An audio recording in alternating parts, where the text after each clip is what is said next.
नमस्कार दोस्तों। आज हम बात करेंगे एक बहुत ही इम्पोर्टेंट आर्टिकल के बारे में जो कि द इंडियन एक्सप्रेस से लिया गया है। बात करते हैं टेंटलम की, जो एक मेटल है। और हाल ही में आईआईटी रूपपुर ने सतलज नदी के पास रिसर्च कर रहे थे, वहाँ के जो वैज्ञानिक हैं, तो उन्होंने टेंटलम नामक धातु पाया है। और ऐसा माना जा रहा है कि अगर इस धातु का रिजर्वॉयर इंडिया में मिलता है तो ये जो टेंटलम है वो सेमीकंडक्टर के मामले में काफ़ी ज़्यादा हेल्प करने वाला है। तो सबसे पहले बात करेंगे कि ये सतलज नदी के पास मिला है, वहाँ पे साइंटिस्ट डिस्कवरी कर रहे थे किसी और चीज़ की, तो ये टेंटलम धातु मिला। बात करते हैं अगर इसके प्रॉपर्टीज़ की, तो ये काफ़ी हार्ड होता है। इतना हार्ड कि इस पे जो संक्षारण की क्रिया होती है जिसे कोरोजन कहते हैं वो नहीं होता है। इसका सरफेस इतना हार्ड होता है।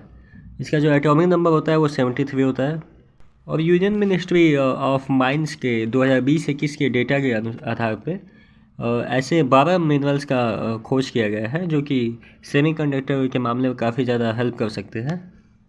ये जो टेंटलम मेटल है इसका सबसे ज़्यादा प्रोडक्शन जो है वो रवांडा में होता है। अब बात करते हैं कि इसके यूजेस कहाँ कहाँ होते हैं टेंटलम के। तो सबसे पहले मैंने बताया कि सेमीकंडक्टर्स में होता है, और साथ ही साथ इलेक्ट्रॉनिक कंपोनेंट्स में कई सारे कंपोनेंट्स बनाने में इसका यूज होता है। हाई रिफ्लेक्टिव इंडेक्स ग्लास बनाने में होता है, वैक्यूम बनाने में होता है। इंसानों के जो घुटने होते हैं वहाँ पे जो जॉइंट होता है उसको बनाने में भी इसका उपयोग किया जा सकता है। तो ये एक तरह से कह सकते हैं कि ये काफ़ी ज़्यादा इंपॉर्टेंट मेटल हो जाता है। और साथ ही साथ ये केमिकल रिएक्शन में भी इसका प्रयोग किया जाता है, क्योंकि इसका जो मेल्टिंग पॉइंट है वो लगभग 150 डिग्री सेल्सियस होता है, जिसके कारण इसको केमिकल रिएक्शंस में भी उपयोग किया जा सकता है। तो एक तरह से कह सकते हैं कि ये जो मेटल है वो प्लेटिनम का सब्सटीट्यूट है। अब बात करते हैं सतलज नदी के ओरिजिन की। तो इसका जो ओरिजिन है वो राकस लेक के पास से होता है, जो कि मानसरोवर से होते हुए गुजरती है और तिब्बत से होते हुए लगभग तिब्बत में 4555 मीटर की दूरी तय करके वो आती है।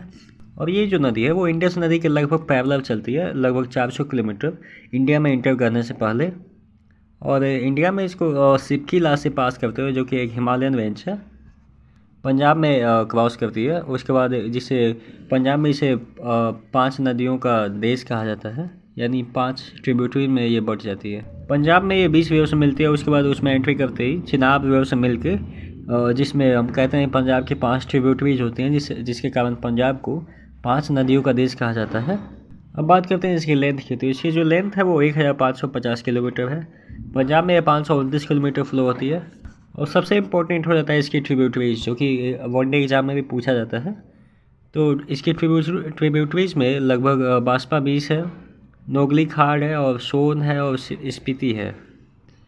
बात करते हैं सिग्निफिकेंस की। तो ये जो नदी है तो इसका जो सिग्निफिकेंस है वो काफ़ी इम्पोर्टेंट हो जाता है। इस नदी पे कई सारे डैम्स बनाए गए हैं, कई सारे पावर प्रोजेक्ट्स हैं, जैसे कोई डैम है, भाखड़ा नांगल डैम है, बास्पा हाइड्रोलिक पावर प्लांट है, और साथ ही साथ नेफ्ता और झाकरी प्रोजेक्ट भी है इस पर। तो ये थी आज की news. So thank you for watching my video. और वीडियो इन्फॉर्मेटिव लगा हो तो please like and subscribe. Thank you.